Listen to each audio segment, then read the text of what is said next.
Hey, what's up, guys? So, I'm going to be telling scary stories because I'm actually pretty sick right now and I don't feel like doing anything else. I would do a ukulele unboxing, but let's save that for next video. Alright, so this story is called Raising a Serial Killer.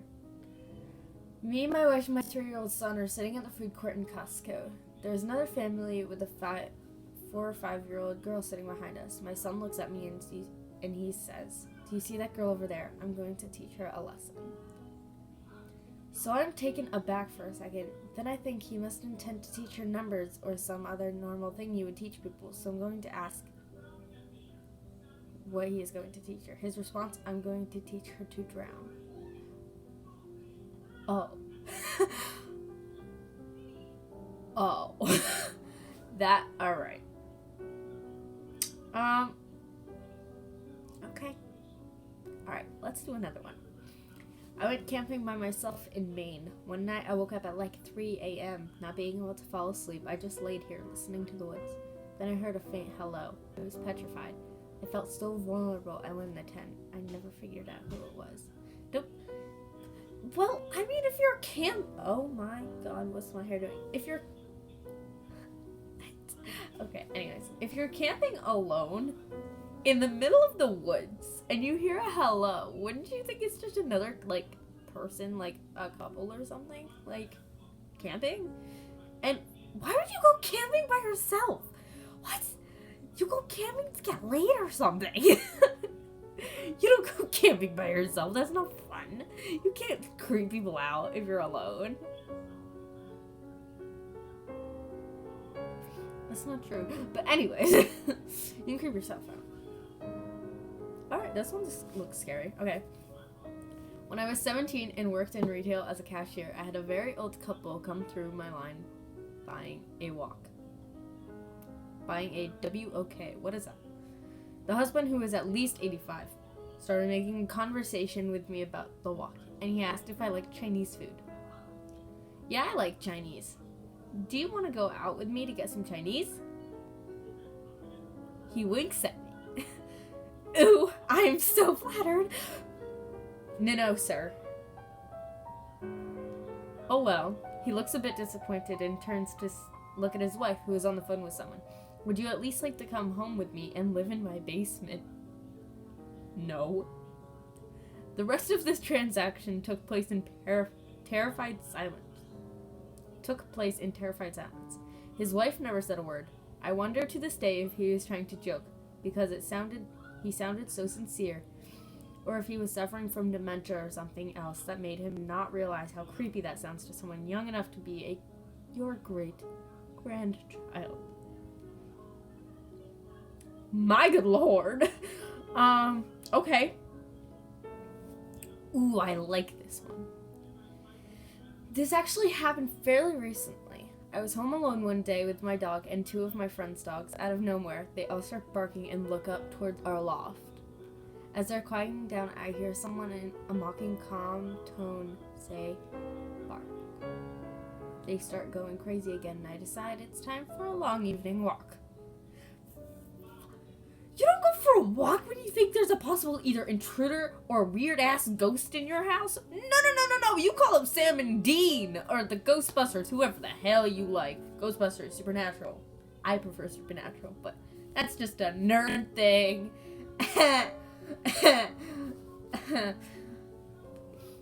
New Year's Day, 1995. I was in the middle of third year university.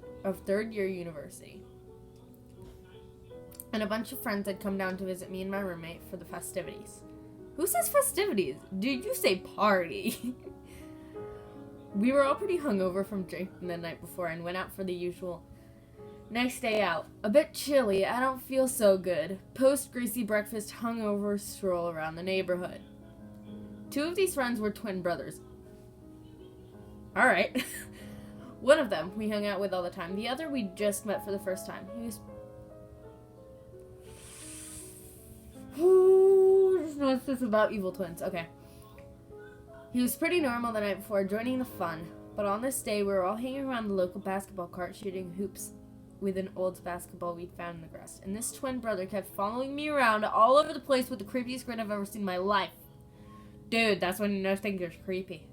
Staring right into the... Oh, this is the longest story here. Sitting right into the nether regions of my soul the whole time. Staring, not sitting. I'd back away and join the group again. And he kept following me around. When we were walking back to the apartment, it was just me and him walking down the sidewalk behind the group, and he moved over in front of me. Stared at me with that creepy look again, and fell down to his knees as if to worship me or something. I didn't know what to do. Hey buddy, you alright? We're heading back now, right? And so on. He wouldn't say anything. He'd just be there on his knees, looking up at me with a clenched face and squinted eyes, as if he were looking directly into the sun or something. Later that day, my roomie said he was tripping balls. So I thought nothing of it and moved on with my life. A few weeks later, we got a phone call from the twin brother we usually hung out with. And it turned out that his other twin brother went to his aunt's place with a knife and stabbed her 14 times. She didn't die, but you know, still, pretty bad. No dip, Sherlock. Oh, you can see my beautiful pink eye. Yeet. Alright. Anyways, she didn't die, but you know, still pretty bad. He had even called the police before going because he knew he was going to do it, but he couldn't stop himself from doing it because, you know, the voices and so on. Oh, it's just gonna be about schizophrenia. That's too sad. Bro. The ensuing court case was widely covered in the media as this was a relatively smaller community. Yawns. Where the sort of thing doesn't happen on a regular basis. I was reading one of the articles, and one of his testimonies was this twin brother was severely schizophrenic and was hearing voices in his head. He believed to his very bones that his aunt was the devil and that he had been commanded by God to go and kill her. Some serious fucking supernatural stuff, don't you think? So who is this God that told him to go kill her? Well, as a newspaper article described, it was a guy in a group he hung out with on New Year's Day. Didn't take me long to realize that he was talking about me. This was 22 years ago. I know for a fact it was a mental illness, but just knowing that I had somehow commanded him to kill his aunt stays with me to this day. Oh, that poor guy! He has to live with that guilt his whole life. These are like real stories. I'm not just kidding you. I mean, people like either think of them or they're told. This is one of the other ones that's actually happened.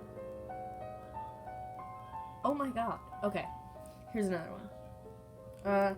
My great aunt lived way out in the boonies by an old southern prison. This was before most people had TV, so she had been listening to the radio and found out that a violent rapist had escaped from the prison nearby. She walked into her bedroom and had one of those old saggy mattresses and felt something under the bed. She said something didn't feel right, and she slowly got off the bed and called the police. When they arrived, they found a rapist under her bed holding a knife from her kitchen. He told them he had been waiting for her to go to sleep so he could rape her and then stab her to death. Oh my. See, this is why I like demons better than humans, because at least demons, demons are nicer than humans. Demons are way nicer than humans. If you think about it,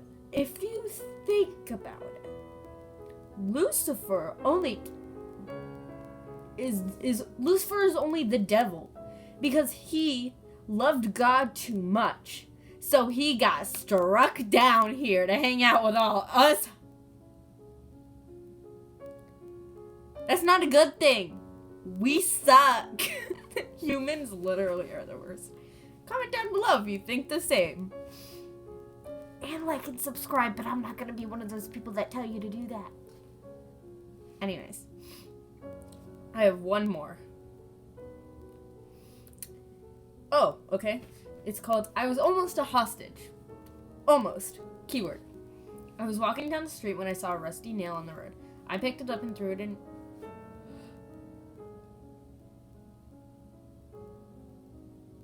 I really hate yawning. I picked it up and threw it into an empty house's yard. Not helpful, I know. After I threw the nail, a man came out of what I thought was an empty house and shouted to me. I freaked out thinking it was about the nail and kept walking towards my house. The guy didn't sound mad, but I couldn't make out what he was saying. He started following me to the street and gesturing me to come over, but my gut told me to keep on walking. I get home safely to see my empty house is now surrounded by cops. At this point, I still think it's about the nail. After a while, it gets worse, and the men in full gear show up. Found out later that the house was indeed empty. The men inside were known criminals, and I very much almost ended up a hostage. That's a nice thing to have on your mind. Okay, that is it for my very weird, creepy storytelling. I'm probably gonna do another video tonight, because this one kind of sucked. You have to admit. But hey, I'm not gonna hate on my own content. I might do one of like, I don't know what I'm gonna do. Comment down below what you want me to do, okay? Love you guys. Bye-bye.